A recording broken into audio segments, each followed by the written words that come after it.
Voy a responderle una pregunta. Bueno, una pregunta no, pero déjeme decirle algo. Los que son un poquito curiosos y han venido observando durante algún tiempo, años quizás, el desenvolvimiento del régimen cubano, tienen que haberse percatado de que la dictadura cubana no sé si decir evolucionó o involucionó, porque aquí no cabe eso.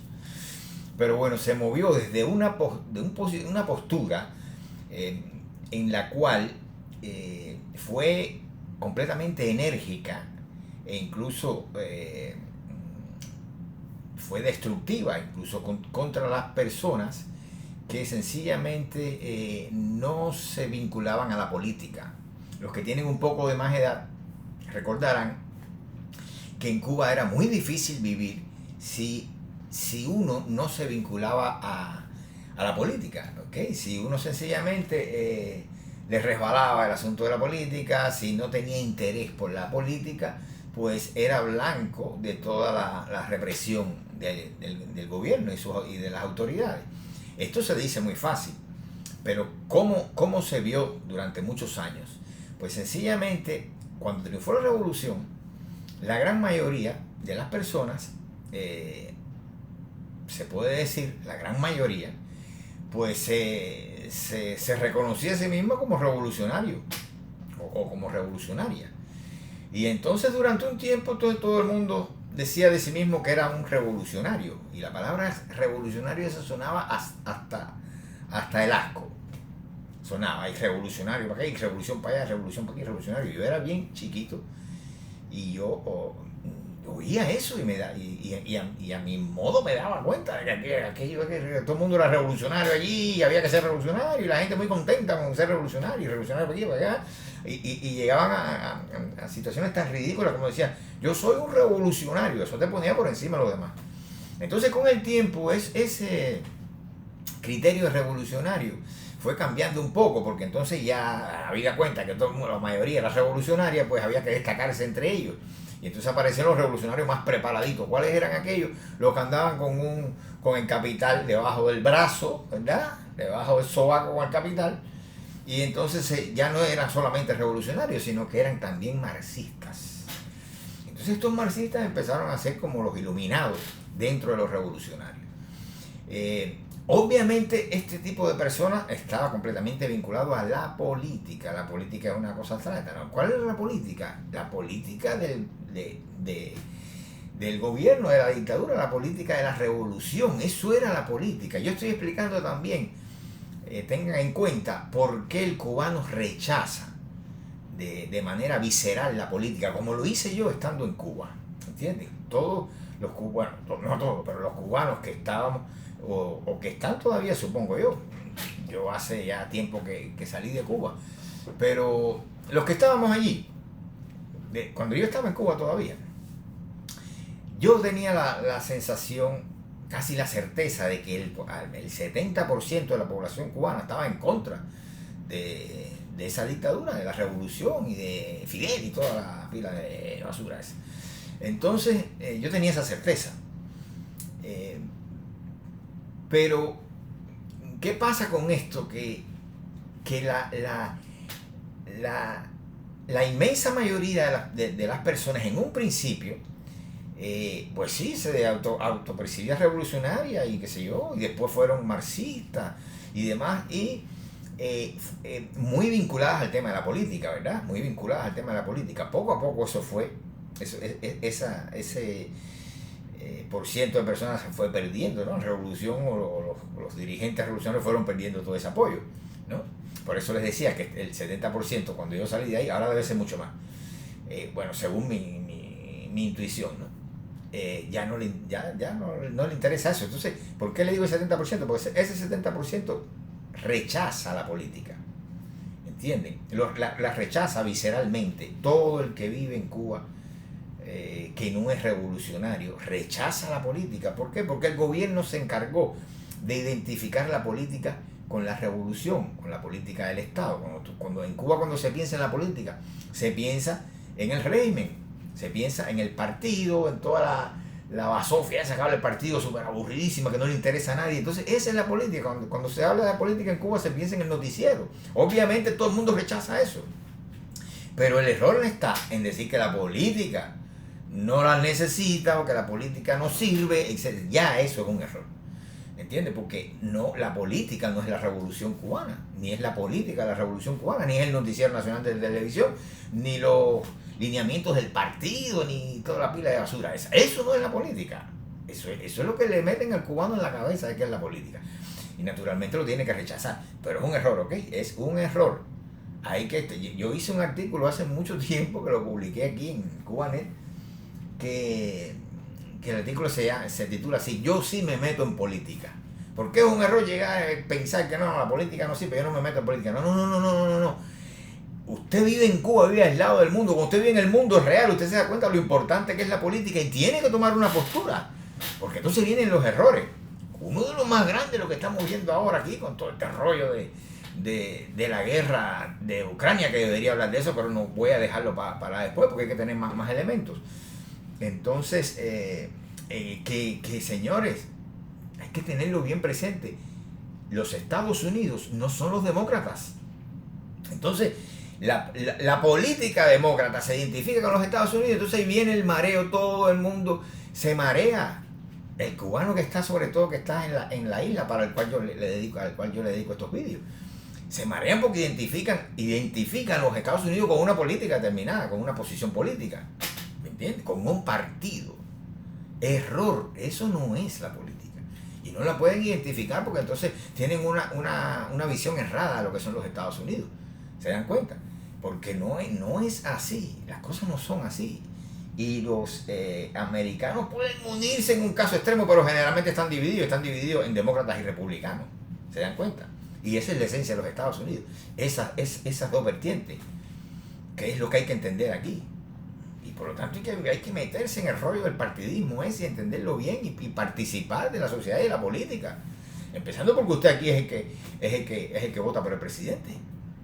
¿Entiende? Usted le da voto, pues usted tiene poder porque tiene ese voto.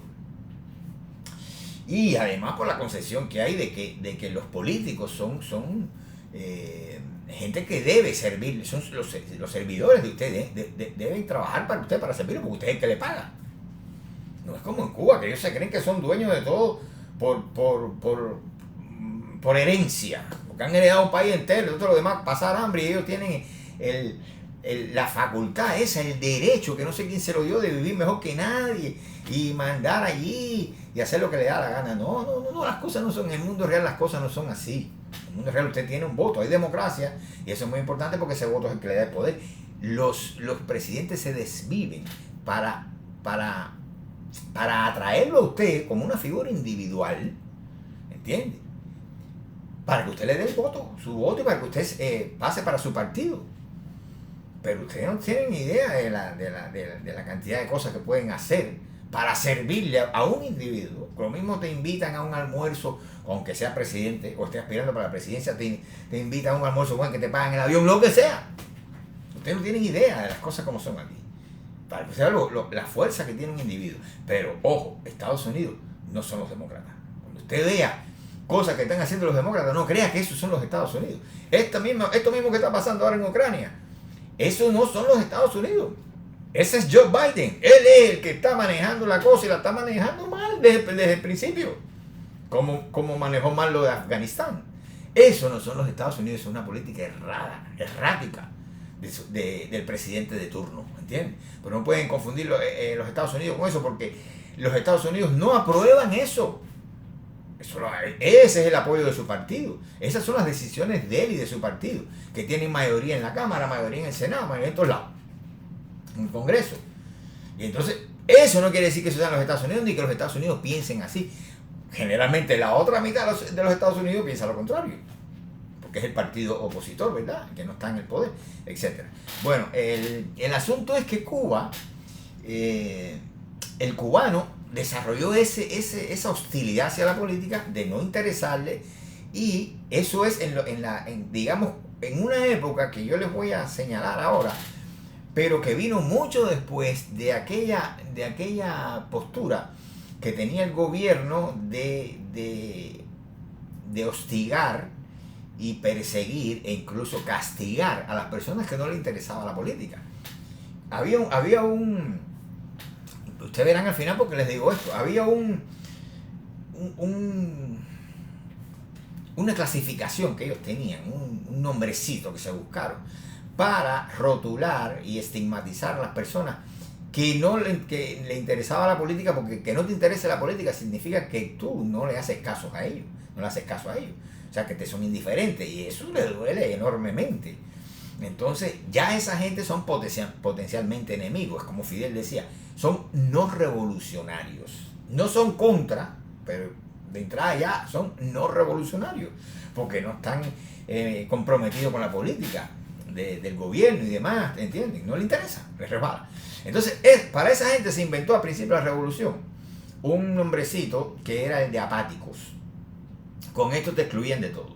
Por ejemplo, los testigos de Jehová entraban en esa clasificación porque ellos no saludaban la bandera, ya era una cosa más complicada, ¿no? Pero caían dentro del grupo, o sea, no, tú podías ser apático, no tenías necesariamente que ser testigo de Jehová, por supuesto. O sea, el apático era el que se clasificaba como indiferente, en sentido general, a toda la locura esa revolucionaria. Entonces, eso, eran enemigos para ellos no aguantaban eso.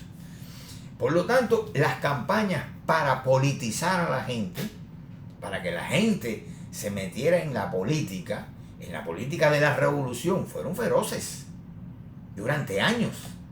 ¿Por qué les cuento esto, señores? Para que entiendan en el país que ustedes viven y la gente que los gobierna. Cuando la cosa empezó a verse que dentro de las mismas filas de los militantes esto de fila del partido, el interés por la política revolucionaria, eso iba decreciendo.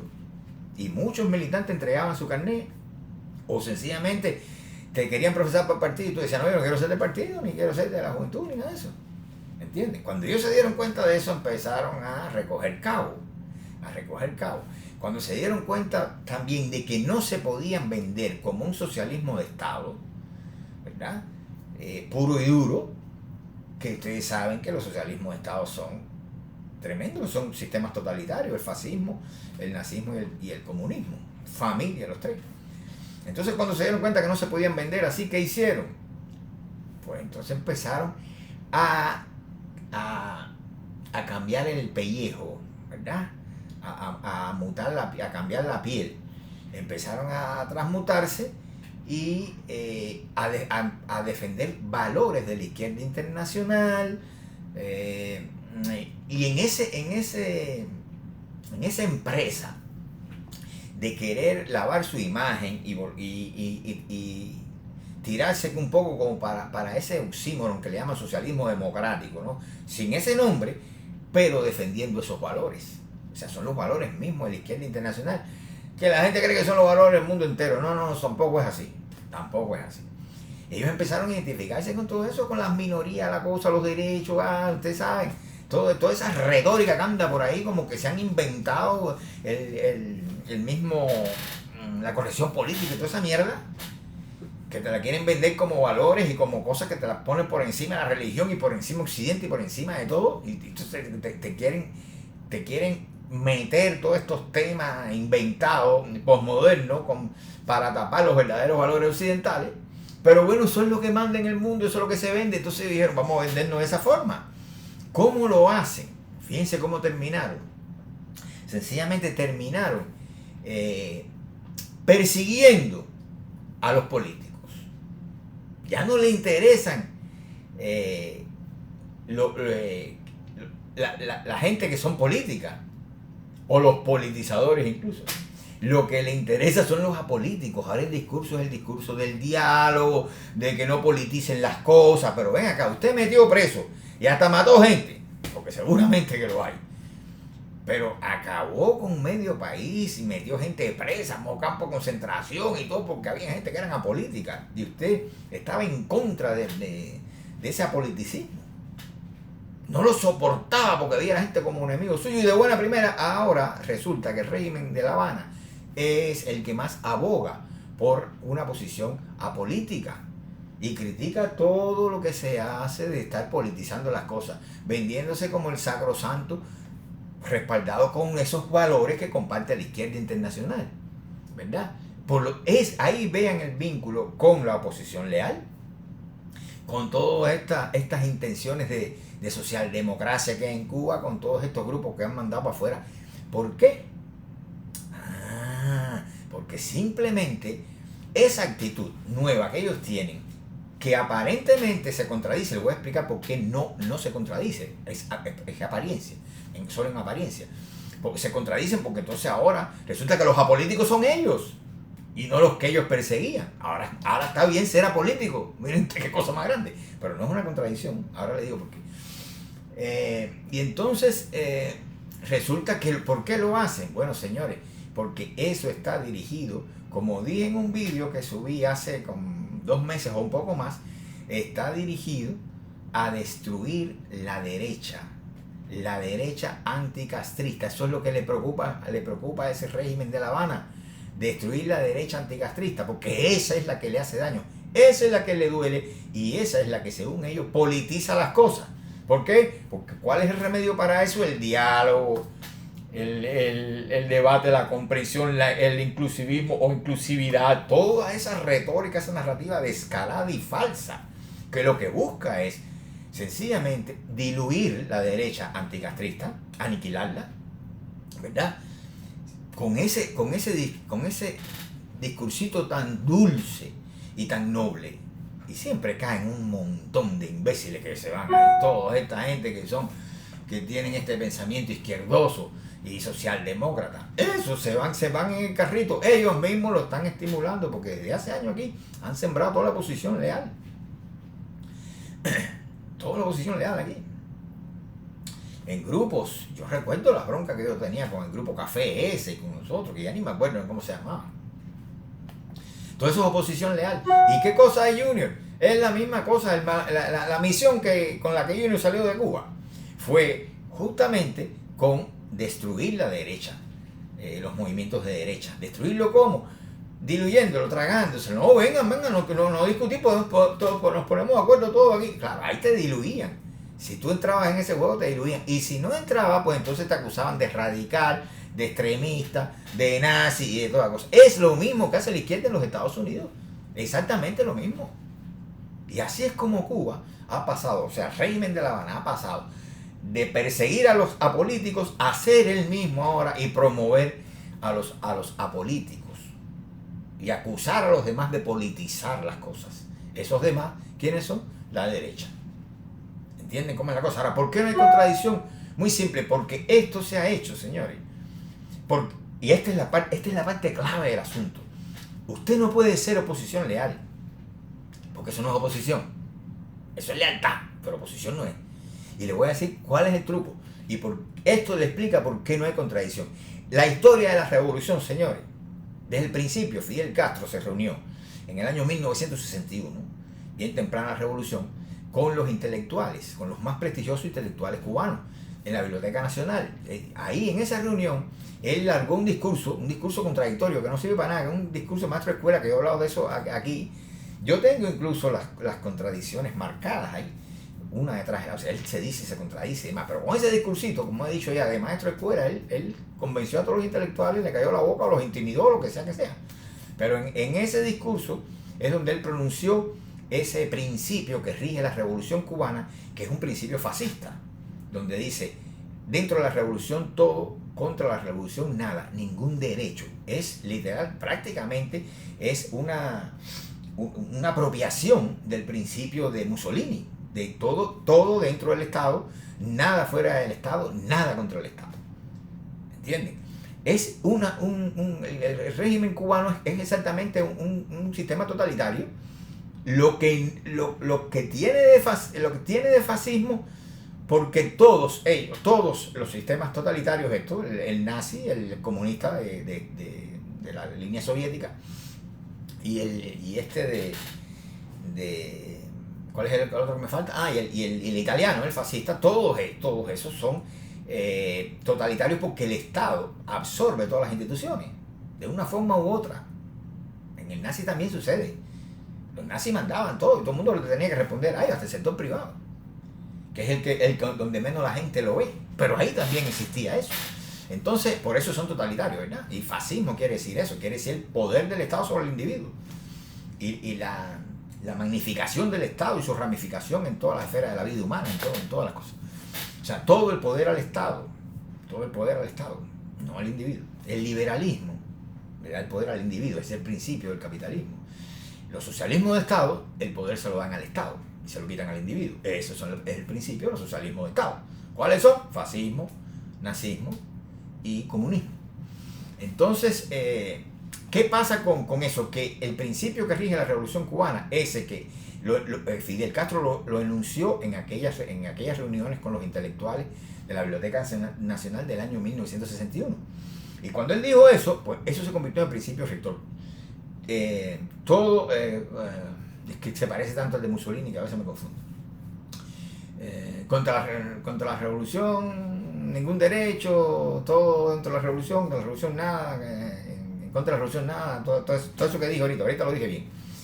Pero, ¿qué pasa con esto? Que el concepto de dentro de la revolución se ha ido ampliando, porque cuando ellos estaban fuertes, muy fuertes al principio, y tenían todo ese apoyo, ese fanatismo de toda la gente que se creía que era revolucionaria, y había que ser revolucionario, si no estaba, era un cheo.